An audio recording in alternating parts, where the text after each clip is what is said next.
All right. Well, that about does it for episode 5 of From Art to Atoms.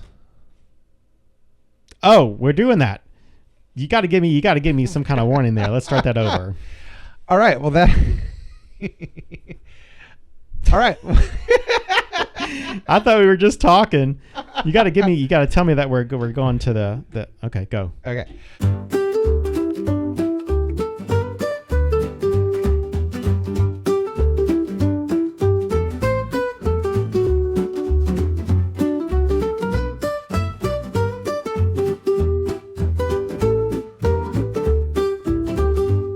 Hi, everybody, and welcome to episode 5 of From Art to Atoms. The Ultimate Curiosity Show. I'm Brandon Shoemaker. I'm Michael Fols. And today, we're building Legos. Yay! We are. If you hear lots of rattling and flicking, that's us building Legos while we're talking. Hey, what is that thing where they make the videos about the sound, ASMR or something like that? What is Yeah. ASMR. Is that what it is? Yeah. Okay. Yeah, because they have those where the actual, like, you can hear the clicks of the Legos. Oh, yeah. Like it's Lego ASMR? Yeah. Oh, wow. Let's try it. It's like... Okay. I don't know if we're close enough to the mic. It sounded like it. Kind of. I got to find the right piece. Okay. I got to find the next You piece. ready? Let's try. I hear you struggling with the microphone. Nah, the microphone just... Because it's, like, right... Let me do it this way. Yeah, there you go. Oh, I heard that. Listen. Ooh, yeah. Okay, so anyway, this week we are talking about nostalgia. You know, we are in our 40s here, so we are just about coming out of the time frame where we're getting to be where we feel like we have to review things of our childhood and enjoy them in our midlife. I was about to say, translation, we're getting close to a midlife crisis. Probably. Yes. and I appreciate the fact that Lego wants to go ahead and support me in my midlife crisis by making all these Lego sets that are designed more for, let's face it, they do have kid sets, but these sets that we are building are definitely designed for adults. Yeah. Don't know who was over there in Denmark on their board of directors saying, hey, we need to tap into this untapped resource of these old people who were once young fans of Legos that now have the money to buy these sets. So they're expensive, let me tell you. Well, these actually are inexpensive. Well, yeah, the ones we're working on. Very proud with Lego. He doesn't trust me with the expensive ones. No, not mine. You can buy your own, but not for not my sets. These were about $20. They've just come out August 1st. We are building the botanical sets, 2 sets of flowers in pots. I think Brandon is building the chrysanthemums, and I'm building the plum blossom set. Again, both of these have pots, and so it's just a very interesting. This is just kind of relaxing. Yeah. It really is. Even if we kind of suck at ASMR, but, that's fine. I think if we had the better sets. But it's interesting that you bring up, the marketing geniuses behind this, because that's actually part of what I want to talk about today. Because, a lot of companies are using nostalgia to, or what would be, I guess you could say, let's call them nostalgic triggers for people around our age, and have been for a while really now, to market to us, to encourage us to buy, lots of different products. But this one, what I think is really smart about what Lego has done is they're actually making products specifically for us and people of our age. Absolutely. One of the first times it really hit me that, I think it was probably the first nostalgic trigger, we could say, in a commercial that really chimed in and triggered me was, every December they have the Happy Honda Days, they call them. Yes. I'm pretty sure it was Honda. I thought you were going for Hershey Kisses. No. Or the M&M Santa commercial. No.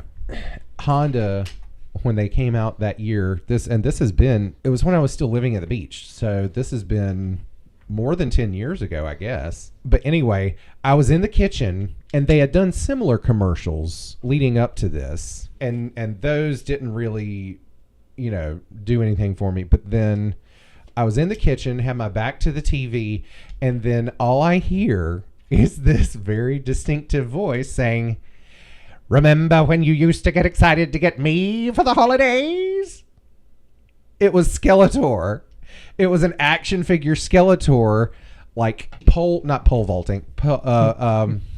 Shut up. Pole dancing Skeletor. Well, kind of. He was like sliding down the antenna of the car like it was a fireman's pole or something. But yeah, and that, like, the voice itself, first off, I don't do the impression as well, but as soon as I heard that, I just spun around in the kitchen and watched, because I immediately was triggered. It was like, oh my God, it's Skeletor. Not Skeletor. I mean, but it worked because, you know, I remember having this. Here we are 10, 15 years later, and you're still talking about it. Well, yeah, and I had this instant feeling of, like, I don't know, nostalgic joy, warmth, and and I literally felt giddy. I was like, oh my gosh, yes, that was me, because I distinctly remember the Christmas when I think I was probably 5 years old, of waking up on Christmas morning to Castle Grayskull under the tree. And I remember, you know, playing with it on the coffee table later that morning. And so, yeah, that commercial truly triggered my nostalgia. But, you know, and now I will say, on one hand, there's, you know, you could make the argument that, oh, well, they're, you know, playing on your emotions to get you to buy their product. And although, isn't that all marketing, though, really, at the end of the day? Yeah, of course. I mean, if you think about movies and music and everything like that, that's their whole point of trying to sell it to you that way. Exactly. But, you know, I didn't buy a Honda, but it brought me a moment of joy. And I'll tell you, every time that commercial came on for the rest of the season, I was, you know, not as exuberantly as the first time around, but every time I was like, You probably didn't buy a Honda, but you probably went out and bought a Skeletor action figure. If I could have found one, I would have. They're actually out right now. And let's talk about that also. Everything from the 80s coming back. I mean, what is that? It really is. And well, and again, that goes back to the power of nostalgia. And so let's talk about what exactly it is. I mean, it's something that we know. It's like the Supreme Court's definition of porn back in the day. I can't define it, but I know it when I see it. Random moments of ASMR for this episode. Nostalgia, if we define it, according to the dictionary. Can you really define it, though? Yes. Well, Merriam-Webster says you can, because they did. Is it different for each person? Well, of course, and that depends on your upbringing, I guess. Well, no, more about your experiences in childhood. So it doesn't even have to be anything like a product placement. It's also like your childhood memories. Yeah. Of like family and other things. Yeah, exactly. So, okay, this is I thought it was Merriam-Webster. I apologize. It's the Oxford Dictionary, which is more reliable. Nostalgia, a noun, is a sentimental longing or wistful affection for the past, typically for a period or place with happy personal associations. Yeah, so childhood fits right in there. Yeah, absolutely. So, you know, and there are other studies, because most of the time people say, or psychologists say, that nostalgia is a good thing because it evokes, yes, it does evoke a sense of longing, but it also associates positive memories. Here's an article from the University of Southampton, and it says, when waxing nostalgic, one remembers, thinks about, reminisces about, or dwells on a memory from one's past. Typically a fond, personally meaningful memory, such as one's childhood or a close relationship. One often views the memory through rose-tinted glasses, misses that time or person, longs for it, and may even wish to return to the past. As a result, one typically feels emotional, most often happy, but with a sense of loss and longing. Other less common feelings include comfort, calm, regret, sadness, pain, and an overall sense of bittersweetness. Yeah. So there's a lot of joy that comes from building Legos, because that does invoke a sense of nostalgia for me. Yeah. And I think it's something that, you know, I mean, because you do this a good bit. Wouldn't you say it's probably your primary hobby? Oh, that's probably secondary to comic book collecting, though. Well, but even that, okay, think about that. Mm-hmm. You know, that's something that started in your childhood. When I was 13. I remember my first comic book. Yeah. So even that is nostalgic in its nature. For reference, my first comic book was the Death of Superman comic book. I think that was the first comic book for a lot of people, probably. That was a good marketing thing that they did. They're killing him to draw new readers. But I remember it December of 93. Oh, I distinctly remember when it happened because it was on the front page of the New York Times and stuff like that. Well, they did basically when we went to the store, I remember going into oh my goodness, I think it was an Eckerd's drug store, and they had periodicals, and there was a Death of Superman. Well, what I thought was the Death of Superman issue was not. Oh. It was the one issue after that for his funeral. Oh. And, yeah. I thought that my mom was getting me that, and she's like, you can get it for Christmas. And I was like, okay, stocking stuffer, points. But then when I got it, I was like, this is not the right one. And I didn't realize it until after everything was already published and out of print because... Oh. And so, yeah, I learned my lesson on comic books that day. But I do comic book collect. It is a weekly thing for me, and people are like, well, why do you still read or collect them? And I honestly, I read them. That is my way of reading for enjoyment, but also I collect them because I want to read them and find out what's going on, and then what do you do with them after that? You know, when you read a book, it's not like they have a library for comic books, although that would be a very cool idea. That would.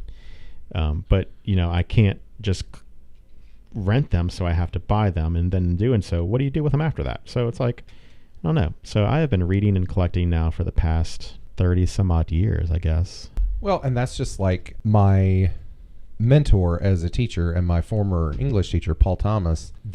And this wasn't until after I had graduated high school. I was already working, and I went to a presentation he gave at a conference that was specifically on teaching through comic books.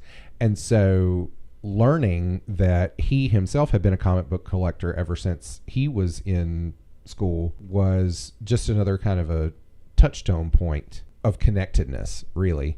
And so, you know, and he still collects them today. He's been working on collecting old issues of Daredevil, and he posts about it on Facebook. Hey, Paul, by the way, if you're listening to this.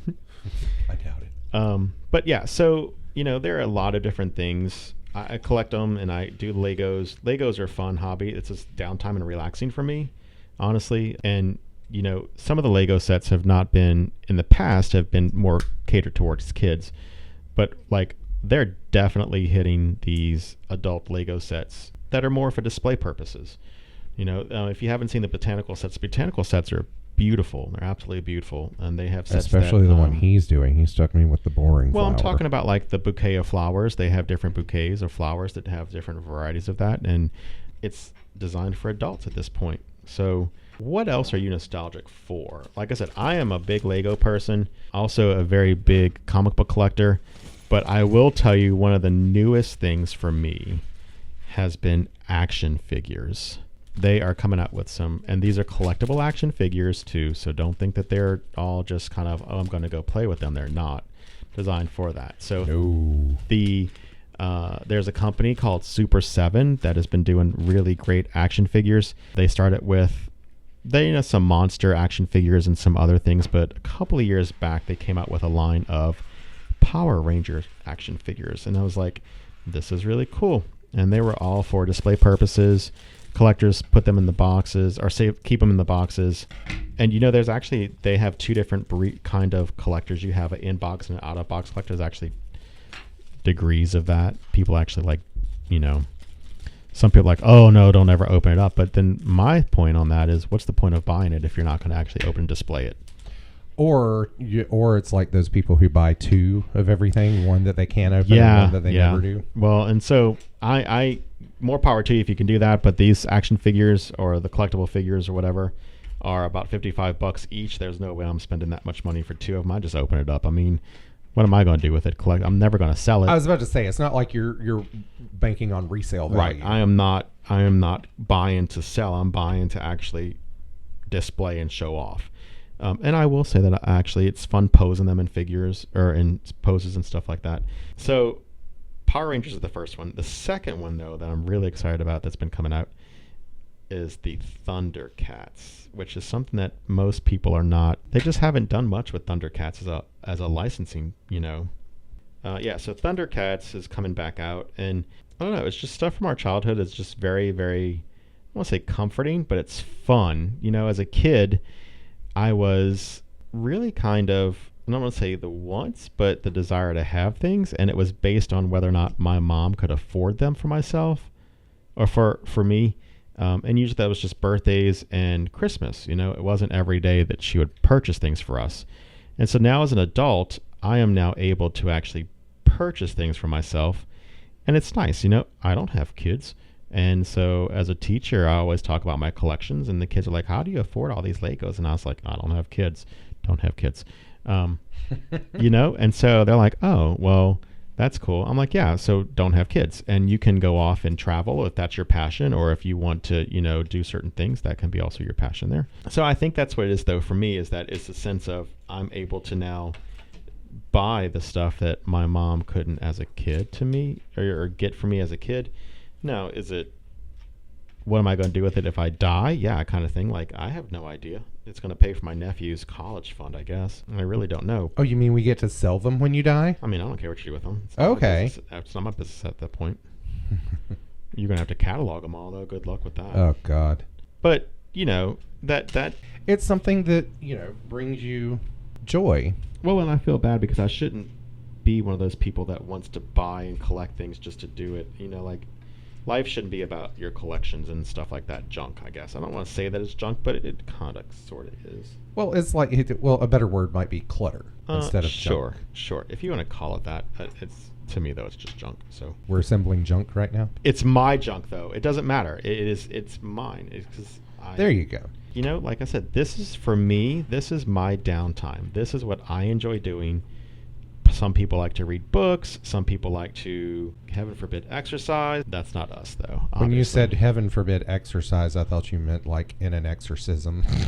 No. That's how far away from my psyche is the concept of exercise. I mean, if you want to consider that as fun, go for it. More power to you. But it's just, for me, this is my downtime. This is how I enjoy just kind of relieving stress. It's your self-care. It's part of your self-care. It is relaxing because at the end of this process, there's a product that I thoroughly enjoy. But the actual building of Legos, this is, and I don't want to, put this off, but some of these sets are pretty complicated. Well, and it's so like I said, that's really what you're getting at here is that this is your self-care, and that's valid. There's validity in that. It's not like you don't have to justify it to anybody. It's something that matters to you. It's just like my painting. That's my self-care.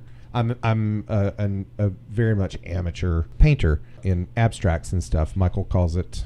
I don't understand it, but it's not mine to understand. So it's abstract, and so he's like, I don't get that. But yeah, and that's the topic for another podcast, actually, or another episode. But that just likewise, there have been times when I've looked at how much some of these Lego sets have cost, and I'm like, oh my God, that's insane. Why are you doing that? But again, this is his. This is what he. I'm doing it because when people walk into my house and they see the 6-foot long Titanic set that I have, yeah, I'm like, yeah, that's mine. That's me. I did that. I have a history with that boat now. I can tell you exactly what pieces are and what like that. And so you bond with these pieces. It is like when Jean-Luc Picard touched the Phoenix. And he said there's just something about tactile contact. I don't remember that part. What? It's in First Contact when him and Data, they see the Phoenix for the first time. Okay. I forgot what the Phoenix was. The ship. Zephyr Cochrane's ship. The first warp-capable ship from humans. And so he's like, there's something about touching it. And he's right. There's something to say for having a tactile contact that makes it real for people, but it connects you to it. Well, and that's just like, and granted, I'm painting these days. I'm not drawing, but I used to draw a lot, and I was drawing mostly portraiture faces, and I was drawing in realism. And so there's one drawing that's of a face that I still have that I can tell you exactly where I was sitting, what I was watching on TV in the background, what the hardest parts of drawing that was because I was drawing with charcoal, and when I draw with charcoal, I always like to use my fingers, and so it was very tactily connected, and so that really kind of locked it into my memory. Interestingly enough, though, do you know which, since we're talking about nostalgia and memory anyway, do you know which of the five senses is most closely associated with memory? I want to say hearing. Smell. Because have you ever smelled something that just sort of instantly transported you? Yep. Yeah. When I smell caramel popcorn, it instantly sends me back to the entrance to Target before COVID. But that's like for me, things like the smell of fresh cut grass a lot of times will transport me back to my childhood, because one of the things that I used to do as a teenager, one of my chores was to use the riding lawnmower and cut our lawn. And we had a big front and backyard, so it would take a while. And interestingly enough, since we mentioned action figures and Skeletor earlier, there's the smell of a certain type of plastic or rubber that was used. You're kind of grinning, so I feel like you might have. No. Oh, okay. Go on. I'll tell you why. There's a certain plastic or rubber that was used in those, and that's used in other things since then. And every time I smell that, I immediately think He-Man action figures. For their squishy heads. I don't know if it was that or the body or what it was, but just the smell of one of those plastic or rubber components is very distinctive, and when I smell it in other products, I'm immediately transported to my childhood. Time. I was going to laugh because when you said something about the smell, strawberry shortcake, man. Remember her hair used to smell? Oh. And it would smell out of the box, and I'll tell you that they're starting to make her little plastic doll again. And the smell is there. Like you can smell.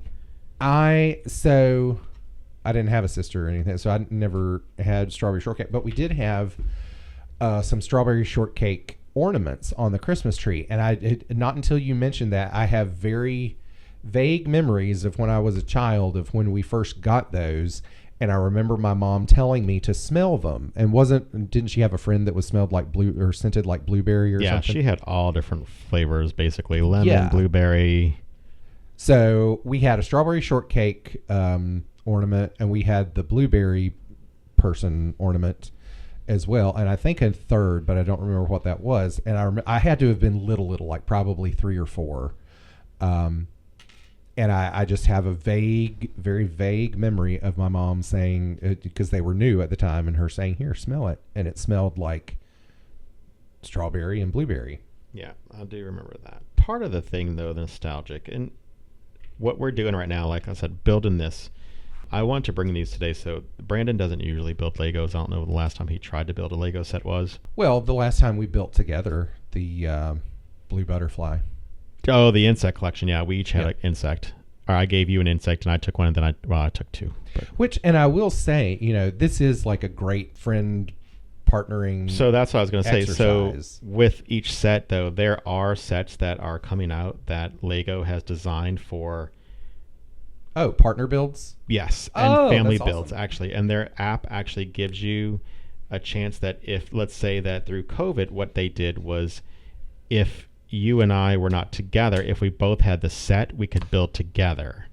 Oh. And they have on their app actually connections with your family that you can connect with your family to see progress and stuff like that. So there's a lot of different things that this itself, not just nostalgic, but for making new memories, because what you were talking about earlier about how you remember certain things, like your cut grass takes you back to your childhood and stuff like that. Like, right. This is making a new memory for us, Exactly. So that's one reason why I brought these over, because it is fun. It is fun to build with your friend, and you should give it a try if you're out there listening. And I think that's an important thing to maintain perspective on too, especially if, when we're talking about nostalgia. That was one thing that some of these articles that I read talked about, is that if you linger too long on the fond memories, then it can turn unhealthy because it can lead to depression and things like that if you're dwelling on the past that, cannot be regained. But, if you ever start feeling like that, I would argue that going out and doing something like this that's going to build new memories would be a great thing. So the thing about this, though, is like when you start building these sets, the not the science, but the artistry of some of these sets. Because when you look at some of these sets,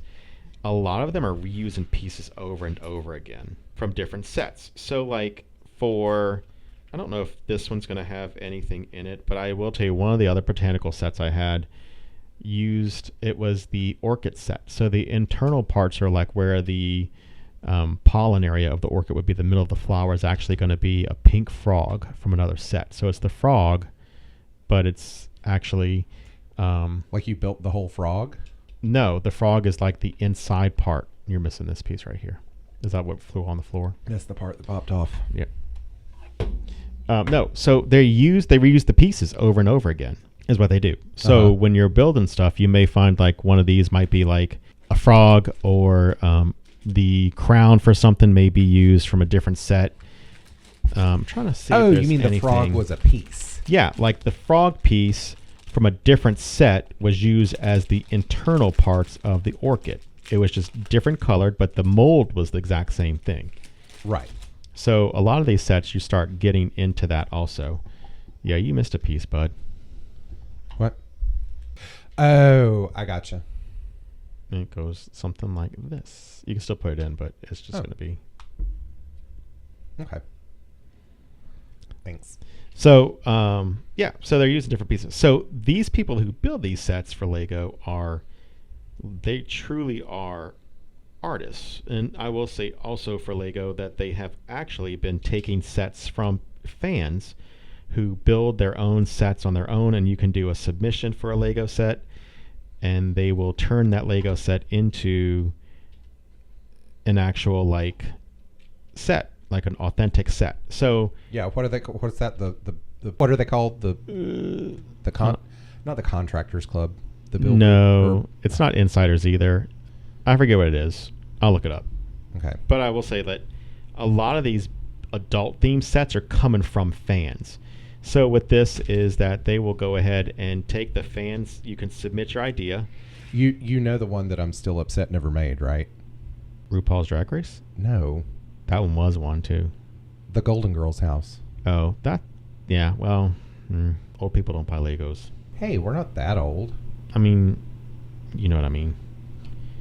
But anyway, so what they do is they take these sets that these fans have built and they turn them into, you have to go through a process. So you submit it online.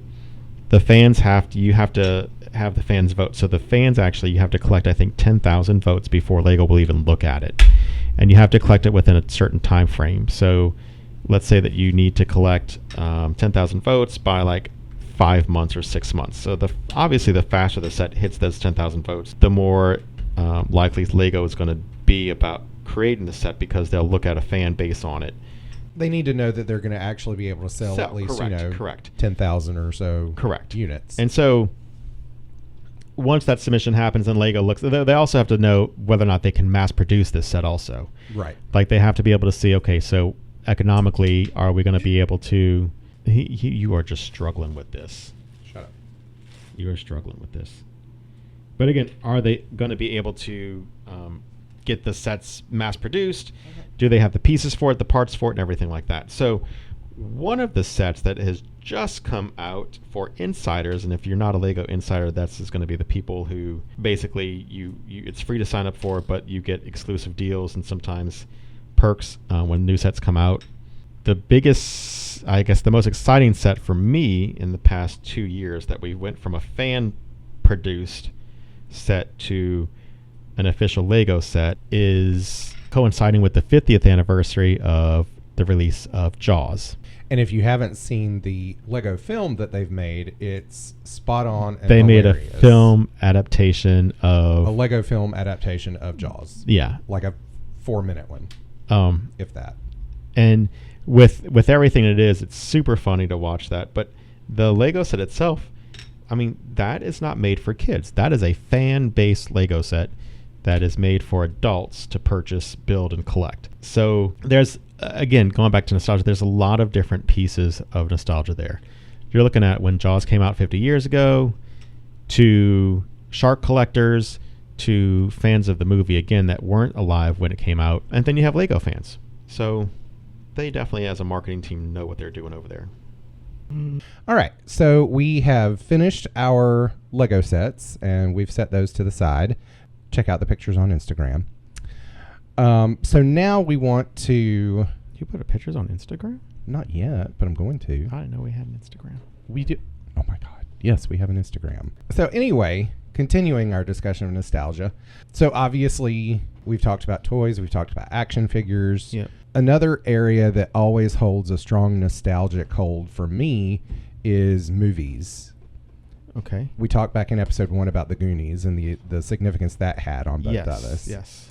Another one for me has always been Ferris Bueller's Day Off. Really? Yeah, people are going to hate me for that one, but it's just not my favorite movie at all. Me included. Oh, I'm sorry. Break my heart. Yeah, it is what it is. That was, I was sick a lot as a kid. And so I could,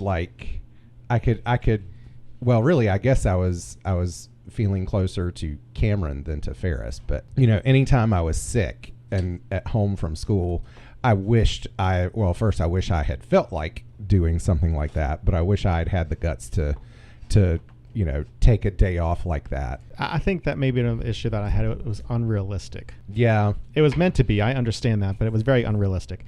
And then also as an adult, thinking about it, right, being a teacher, yeah, you're like, that sucker. Yeah. I don't know. I mean, this is coming from a teacher who had a kid who missed the first 2 days of school because he was gone on a cruise. So yes, yeah, I'm calling you out, but I'm not going to name you. That's realistic though.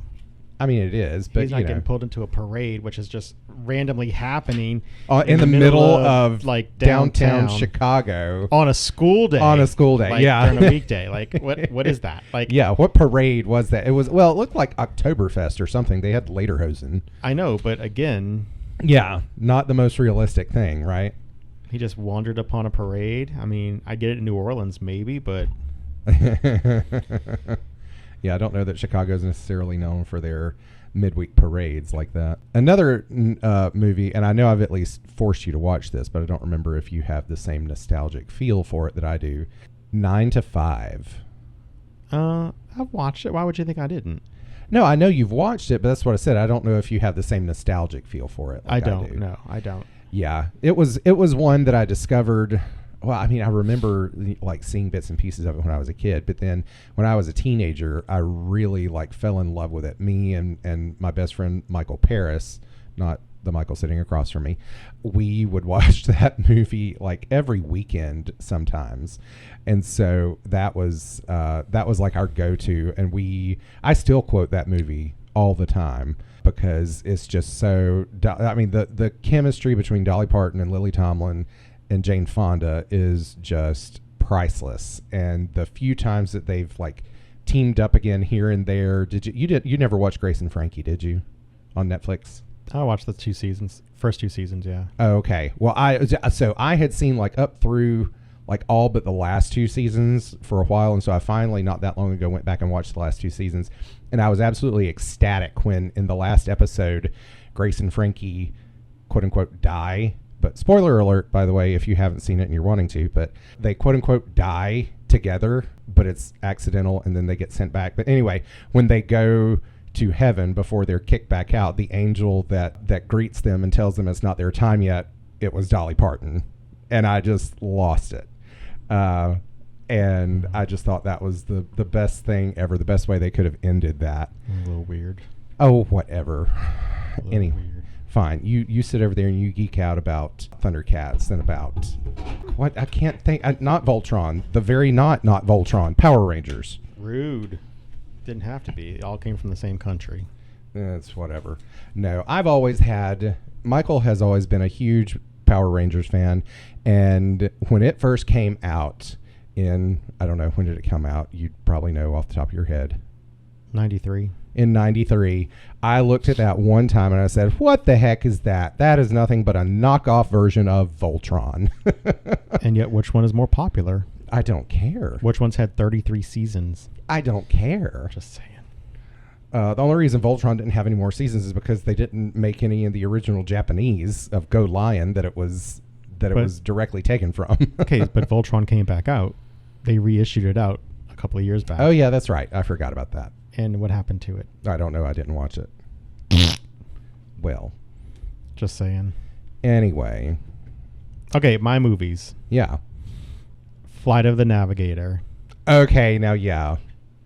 That, oh, God, I love that movie. Sarah Jessica Parker. Mm-hmm. Flight of the Navigator. That's one of those movies that if you are of our age and grew up with that, that's one you definitely have to show your kids. Uh-huh. And I think it's on Disney Plus. What's your favorite part? I know mine. What? I can't remember his name. The little guy. The little bitty alien that he held in his hand. Oh, I have no idea. Did he give him a name? I think so. But he would go, wow. That wouldn't be your favorite part, wouldn't it? He kind of sounded like R2-D2 now that I think about it. No, R2-D2 was clicks and buzzes. I know, but you know when R2 would like, you know, get in trouble and fall over or something, he would go, wow. Boom. Okay. Anyway. I don't think I have a favorite part of the movie. I have a favorite character. Okay. The ship itself. Oh, yeah. The ship itself. Let me look up. I think he did play the voice of that. Yeah, Paul Rubens did play the voice of Max. Max was the ship? Yeah. Oh, cool. You didn't know that? No. He's credited in the movie as Paul Mall. Paul Mall. Not Paul Rubens. And I know it's him because when he says compliant. Oh, yeah, and he would do the yeah. laugh. I can't do the Paul Rubens laugh, but yeah. Compliant. That's I think when I guess say one of my favorite parts of that whole movie was when he tells them to go up really fast and the ship goes straight up. Oh, yeah. And stops and then comes straight back down. I guess like that's one of my favorite parts. But then when the brother sees the alien for the first time at the very end. Oh, yeah. When David pulls out the alien at the end and his brother's like, yeah, weird face. Like, what is this? All right. So Flight of the Navigator, that's one of them. Obviously, Pee-wee's Big Adventure is one of my favorites. That's right. Tim Burton directed that. Did you know that? Pee-wee's Big Adventure? Yeah. Oh, I mean, that explains some stuff, but $40.9 million. That's how much it made or cost? That's how much it made, but that was in 80s money, so I don't know what that is today. Oh, well, that would probably be. But in March, the bike that was in the movie sold for $140,000. Oh, wow. That would have been after he died. He kept the bike. Yeah. Oh, he did. Okay. Mm-hmm. I'm going to have to go home and watch this movie for sure. No, I want to watch Flight of the Navigator tonight now. Do you have it? Oh, it's on Disney. Yeah, I was going to say I have the DVD. That's do you? Yeah. Oh, cool. I do have the DVD because before streaming, I bought it. I think at Circuit City or Best Buy one time. So yeah, you mentioned another one of my movies, The Neverending Story. Mm-hmm. That's another one. It's not one that I watch. Really, I don't think I've watched it at all as an adult, but it's still one that just anytime I see a reference to it or anything like that, I just feel this strong sense of nostalgia. Well, I would not watch it as an adult if you haven't watched it. It's gonna make you cry when Artex dies again. Well, that's part of why I don't watch it. Yeah, let's not talk about it. Moving on. And then another one that I always liked was The Princess Bride. Mm-hmm. That's another one that I quote a lot, especially the 5 minutes that Billy Crystal was in it. But other than movies, TV shows, and going back to how, today we've got a lot of, we talked about marketing, but then also just other entertainment forms and things like that are tapping into the nostalgia factor that a lot of people our age feel. I think most strongly in recent years has been manifested in Stranger Things. That the way I learned about Stranger Things was because a friend of mine posted on Facebook, he's a few years older than we are, but he posted on Facebook about how accurate they had gotten it in terms of, the 80s feel of it. And so I immediately was like, oh my gosh, I have to take a look at this. And I totally agree, right down to the opening credits where it's the red letters scrolling past the camera. I mean, there are so many especially 80s horror movies that started out that way. So I thought that was just brilliant that the Duffy brothers approached it in that way. I'll tell you, so my thing on that is, and this goes back to a lot of the cartoons coming back out, the reboots and stuff like that, but even television show reboots. Yeah. Like we were looking at Frasier earlier today. Yeah. The original, and then Frasier, that's been rebooted. The Connors of Roseanne have been rebooted. Will and Grace came out and did a reboot a couple of years ago. Oh, did they? I did. Yeah. Well, I'm a bad gay. I never actually really watched Will and Grace, the original, anyway. It's funny. It's funny, but they took care of some things, plot lines, and I really wish the Murphy Brown reboot had lasted. Yeah, because we have the toys being rebooted. Rainbow Bright's back in stores, and Strawberry Shortcake. We talked about that earlier. But I'm trying to think of other shows that might have been rebooted or that are currently on air right now that are tapping into that sense of wanting to continue to stay with characters that you grew up with. Right. That want to continue on storylines and relationships with those people. Well, and really, if you think about it, it's not really a new concept because we've always had spin-off shows. You had The Jeffersons, which were a spin-off of All in the Family, and then you had Family Matters, which was a spin-off from Perfect Strangers. So, and I understand that, but what I'm saying is reboots are different than spin-offs. Yeah. Because they're taking absolutely. place 20 years after. So they're taking stuff that we watched as kids that are now going to be adults and bring us back into that world of, the storytelling that they'd have with those characters. So the spin-off TV shows, it's one thing. And then there are some shows not going to a reboot, but some shows that just simply are nostalgic but still hold up to the time of today. Like one of our favorite shows that we can quote almost any line from, we can tell you exactly what the storyline is. Yeah. Is what? Golden Girls. Okay. And so I know there's talk about them rebooting that with a different cast or some kind of premise around it, but not really a reboot, but using the kind of same concept. But what I'm saying is that show, although dated, and it's very dated, like you can tell it is. Very 80s, that show is it's untouchable. It's like one of those shows that we will forever watch until we are dead. Yeah. And it doesn't matter how many times we watch it or how many times we've seen it. It still is the same reaction as if watching it for the first time. Do you know what I'm saying? Like your reaction is exactly, you laugh just as hard today. The show went off the air, in 93, I guess? 92, 93? Earlier. I want to say 91 maybe, but maybe 30 years ago. And we still laugh to this very day at the same stuff. So there are some shows like that they stand the test of time. Correct. Yeah. And I know that this one is controversial because of the actor who was in it, but The Cosby Show is like that for me. Yeah. I could watch The Cosby Show every single day also and still laugh, and I know that Bill Cosby has had his issues legally and stuff like that, but he, for the time frame that it was just, it's excellent writing, excellent acting. Same thing with Golden Girls. Like it is excellent acting on that end too. Yeah. Well, and that's the thing, with the Golden Girls, what's so interesting is I don't really think of, I mean, I guess I do on a certain level feel nostalgia when I watch it, but it's like you said, I just watch it for the laughter that, even though I know the jokes, I know they're coming, I can quote along with it. When you watch it though, it gives you a sense of warmth and comfort.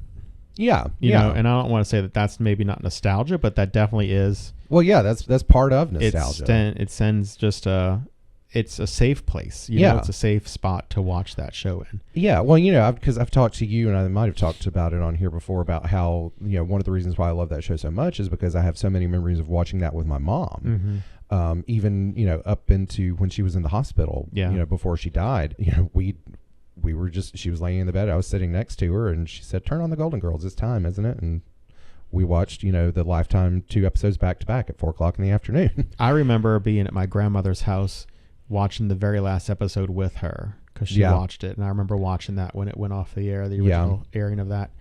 So, I mean, that's a memory of mine that I have with her. But I don't know any other shows like that from that time frame other than, like I said, well, and I will say Roseanne also. I could watch Roseanne every single day also. Yeah. I never got into Roseanne, but this is another one that I know I don't know that you would necessarily put it on the same level as the Golden Girls, and it's like just a step down from there for me. But Designing Women, Yeah. that's always been another one for me that I can watch. I think with and Designing quote. Women for that one, I think when you have the original 4 girls in it, Right. Yeah. and then after Suzanne Deltaberg and Jean Smart's Charlene went off, Yeah. Their exit left from the the show, I think that's when I kind of stopped, because it was kind of like, and maybe that's why it doesn't have such a sense of nostalgia for me, because it didn't have the original 4 all Right. the way through. Well, and for what's interesting for me is I know a lot of people who feel that same way about it, but I loved it straight up until the end. Like even when Julia Duffy joined the show, and it seemed like everybody hated her being on there. I still like there are still quotes from those last 2 seasons that the humor of them is still there for me, and it's still.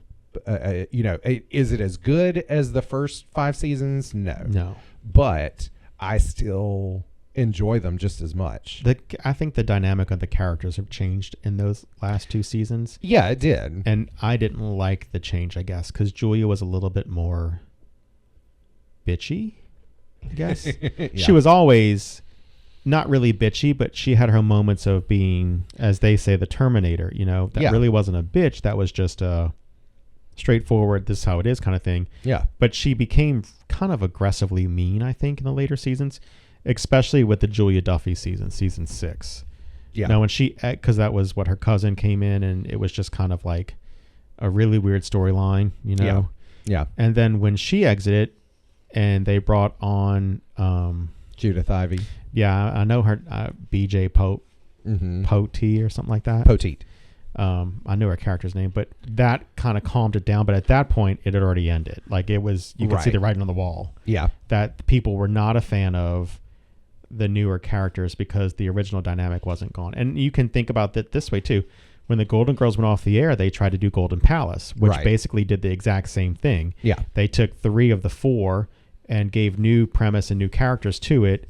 And it lasted, 1 season? Yeah, 1 season. Because people did not like the change in the character relationships and dynamics with the new people. And because Hulu just last couple years released the Golden Palace for streaming. And I went back and watched it last summer, I think it was, that was when I discovered that it had been released. And that's the first time I had seen it. I was really excited, frankly, because it's the first time I had seen any new episodes of anything Golden Girls like. Well, it was since then. What was your opinion on it? It was interesting because I had the spark of nostalgia that I hadn't seen them in 30 years, but I definitely did. I still enjoyed them. Don't get me wrong. I would still maybe. If I went through watching all seven seasons of The Golden Girls, I might watch The Golden Palace again. But it definitely is distinctively different because you have a different character dynamic. Just the removal of Dorothy and the insertion of Don Cheadle and Cheech Marin, even though I think they're both great actors and I think they do a good job in the roles that they had. It's clearly not the same. It wasn't their fault kind of thing. Right. Absolutely. I think also the setting changed because in the original Golden Girls, the setting really was the house in their day-to-day life. Yeah. This one became 3 old women running a hotel. Like, that's unbelievable. Yeah.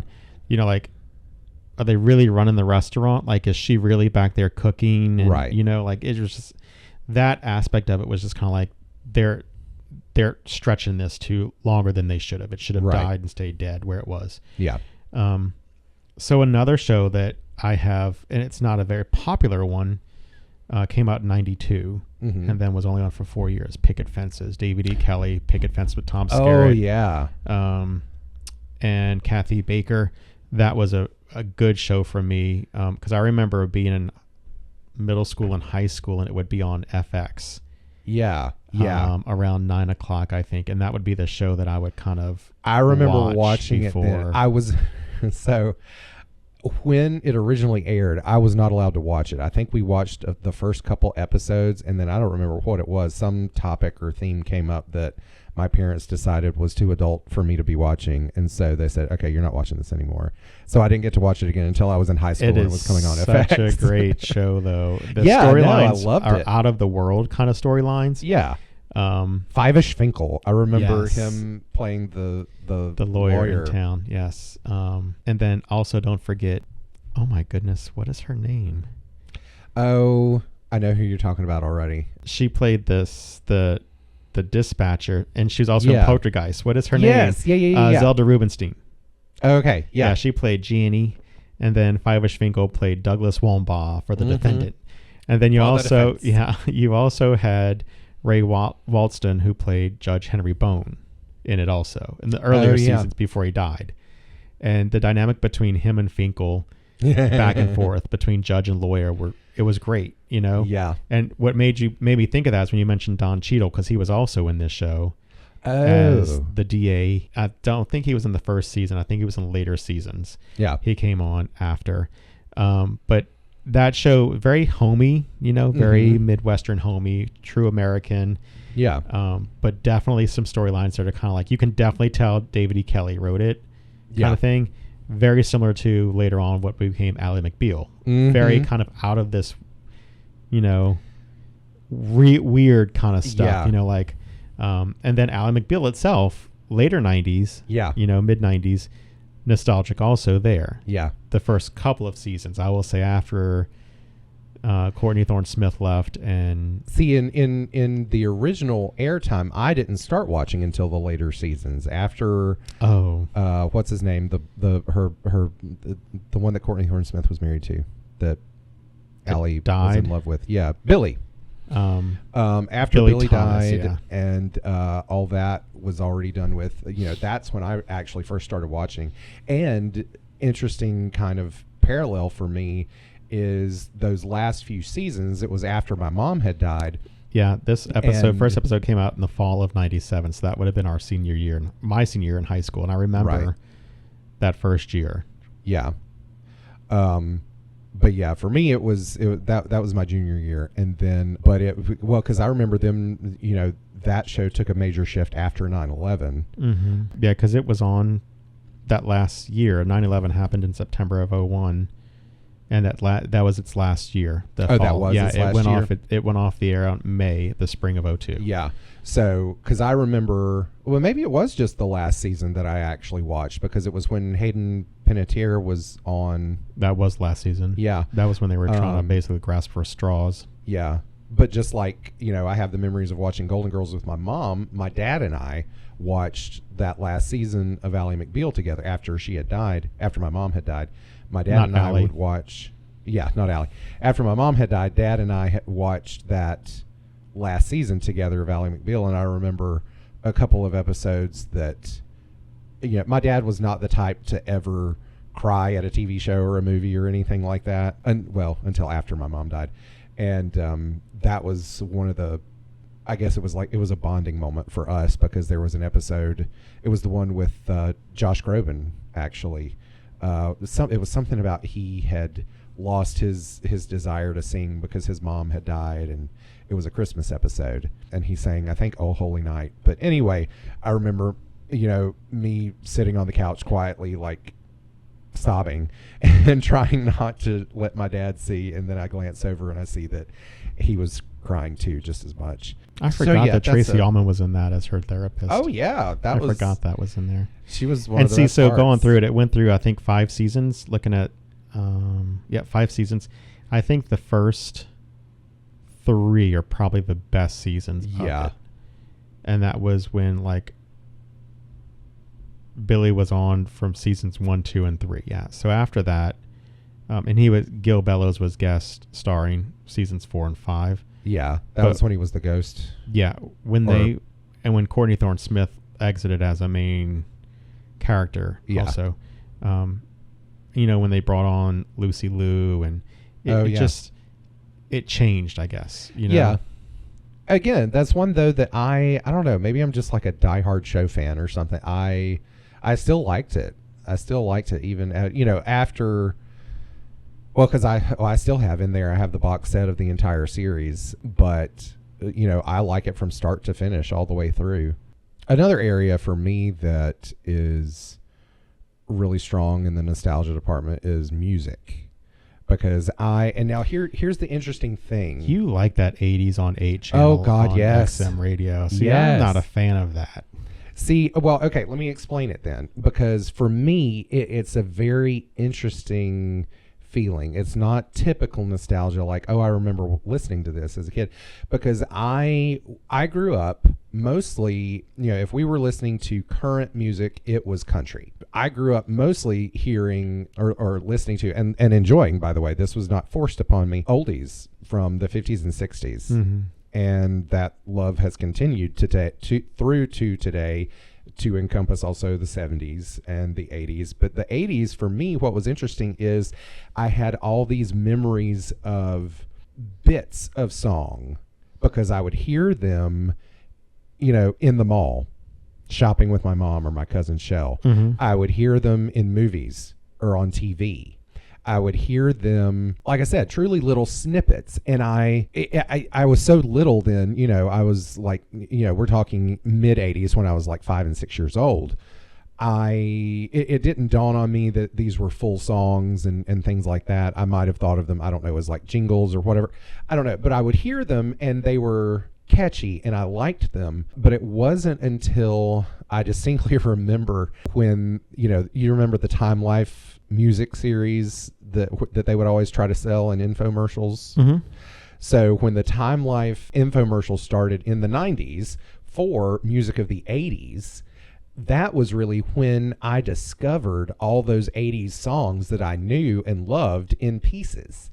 And so I started, trying to find and collect at that time on CD, all these songs that I had these very strong nostalgic memories for, but not in their entirety. I remember for the longest time, one of the ones that I was obsessed with and wanted to track down was the original in German 99 Luftballons by Nena. And it took me forever. I finally found the CD that was on, and I memorized. I still can sing the entire song in the original German. Good for you.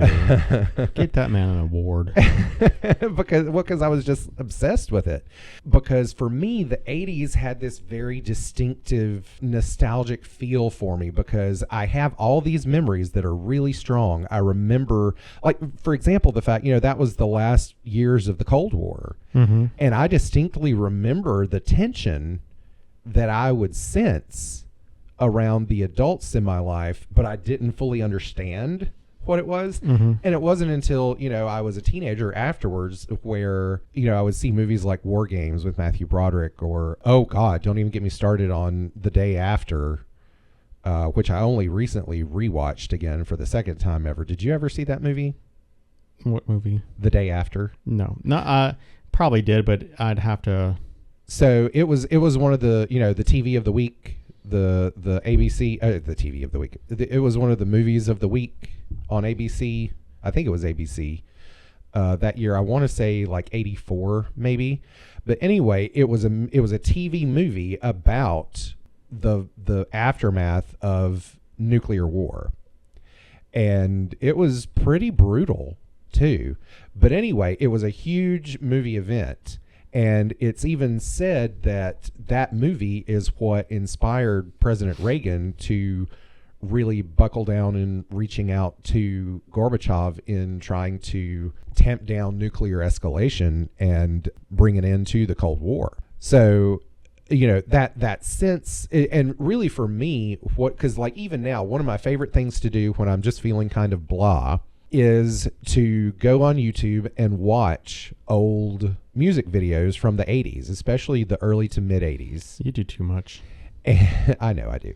But, like the Go-Go's. Any of the music videos of the Go-Go's I love. The one that I seem to always start with, for some reason, is Life in a Northern Town. Do you remember that old song? No. Okay. I want to say Little Big Town redid it or something here a while back as a country song, which was pretty good too. Somebody did. Don't quote me on that. But anyway, I always seem to start with that one, which it's a song written about a nostalgic experience. Mm-hmm. So it's really kind of cool because the singer is talking about, you know, it's during his childhood when the Beatles were popular and growing up in this northern English town. So any of the songs from, you know, the new wave era of the 80s, I just love because, and my point with all this is that they help create for me a sense of place. And I personally think that that's one of the keys to what nostalgia does for us, is it creates a sense of place that where we can remember what it felt like, what it smelled like, what it looked like in this particular period of time. Mm-hmm. You know, kind of like how, you know, if you ever, you know, I know you and I have done this before where we're driving down the road and we'll see a business and we say, what was that building originally built as? Mm-hmm. And it's a Pizza Hut from the 80s. You know, it had the distinctive corner windows and things like that. Yeah. You know, so even today, I'll still see restaurants that are built in old Pizza Huts, and I'm like, oh, it's, you know, you can just recognize it. But it creates that sense of place. Yeah. And that's the part that I love the most about nostalgia, I think, is how it can transport you in that way. All right. Well, you ready for our trivia segment then? Okay. So how many questions? 5 trivia. You do the same thing. Okay. In the continued spirit of using ChatGPT from our last podcast. Exactly. Okay. It's doing answers. So which 1982 science fiction film directed by Ridley Scott was initially a box office disappointment but later became a cult classic known for its dystopian portrayal of the future? Alien? No. Oh, wait. Oh, 82. dystopian. 82. Dystopian. Oh, Mad Max? No. Oh. You're stumping me. Hold on. Dystopian 1982 Ridley Scott. It became a flop basically and then became a cult classic. Oh, Escape from New York? No. What? Blade Runner. Oh. Was Wesley Snipes in that? No. I'm thinking of the wrong movie, aren't Yeah. I? You're thinking of Blade. Okay. Yeah. No, that was Harrison Ford, I think. Okay. This one should be easy. Which band released the hit song Take On Me in '85, which featured a groundbreaking music video blending live action and pencil sketch animation? Aha! Okay. Funny that this one is on here. In the 1986 movie Ferris Bueller's Day Off, which song does Ferris lip sync to during the parade scene in downtown Chicago? Shane. That's not what's on here, though. But that is one of them. Oh, well, the other one is the Beatles. Well, shake it up, baby. Yeah, Twist and Shout. Twist and Shout. Okay. There we go. Yeah. Which 87 movie directed by Stanley Kubrick Yeah. explores the experiences of soldiers during the Vietnam War, and it's divided into two distinct halves? Full Metal Jacket. I've never heard of that at all. Oh, you haven't? No. Oh, we got to watch it. It's really good. Sorry. Wait, I have. It was so good, I just don't remember it. Oh, shut up. Yeah. That's usually what I say when I don't want to watch something he makes me watch. Like when he made me watch Clue for the 18,000th time. It's still good. Anyway, which female pop singer-songwriter won the Grammy Award for the Album of the Year in '89 for her debut album, Tracy Chapman, which featured the hit single Fast Car? What? Tracy Chapman? Yeah. What? Yeah. That's the dumbest question. Hold on, I'm going to replace it with a hard level question. Okay. Which 1983 horror movie directed by David Cronenberg features a story about a television station executive who stumbles upon a disturbing broadcast signal and gradually loses his grip on reality? Oh, is that? No, I'm thinking of Scanners. I've never seen this one either. What is it? Videodrome? Oh, I've heard of it. Yeah, I've never even haven't heard of seen that. it though. That's just because I've probably seen the cover of it because I worked in video stores when I was in high school when they were still a thing. Okay, go. All right. Which 1985 film features a group of teenagers from different cliques who bond during a Saturday detention? What's a clique? A clique? It's pronounced clique, though. Yes, FYI, for those of you out in podcast land, it's not a clique, it's clique. It's the Breakfast Club? Yes. Okay. Which iconic 1980s video game created by a Russian designer became one of the most popular puzzle games of all time? Tetris. Yes. Which animated TV series featuring the battle between Autobots and Decepticons first aired in 1984? Transformers. These I asked for mid-level. These are easy. Which pop artist released the album Purple Rain in 1984, which also served as the soundtrack for a film of the same name? King. You're joking. That's his name, right? Did you hear what you said? Yeah. King. No. Wrong level of royalty. Oh, Prince. Prince. In which 1982 movie does the phrase "That's stupid"? This is the Tracy Chapman. Type in. Give me 3 hard questions. Okay, listen to this one. In which 1982 movie does the phrase "E.T. phone home" become a memorable line? ChatGPT, you need to up your game on your mid-level questions. E.T. I got it right. No, you got it wrong. Did I get it right? It was Max and Me. Do you remember that one? Max and Me? Uh-huh. It was like a later 80s ET It was knockoff. Mac and Me. Oh, Mac and Me, sorry. Yes, I remember that one very much so. When he danced in the McDonald's in the middle of the birthday party. Ronald McDonald came out and was like dancing with them. Oh, I don't remember that part. The little boy in the wheelchair? I don't know. Was the main character a boy in a wheelchair? Yeah. Or was that? Okay. And they found the family of aliens and had to get the infant, the baby alien back. I guess the young child boy back. Yeah. So there was a mom, a dad, a sister, and a brother. And the brother got separated from the family. Yeah. Okay, I'm going to give you all 3 of these. Which 83 film by a UK synth pop duo became the best-selling album of the 1980s by a British artist, featuring hits like Sweet Dreams Are Made of This? The band or the movie? Well, the Eurythmics is the band. Yeah. Annie Lennox and Eurythmics. Was asking for the album. Oh, I have no idea. Well, it's just the song. Oh, Sweet Dreams Are Made of This. Yeah. Okay. Which 1987 science fiction film directed by Paul Verhoeven features a dystopian Detroit where a cyborg law enforcer is created to combat crime? RoboCop. Which cult classic 82 film directed by Ridley Scott is set in a dystopian future LA and revolves around replicants or bioengineered beings? Blade Runner. Yeah. I'm like, come on, you're not even asking about different things. That was a mid-level question from mine. I asked for hard, and that's what it gave me. All right, well, that about does it for episode 5 of From Art to Atoms. The Ultimate Curiosity Show. Thanks for listening, and we hope you'll join us next week. Episode 6 coming up next week. Have a good one. TTFN, folks.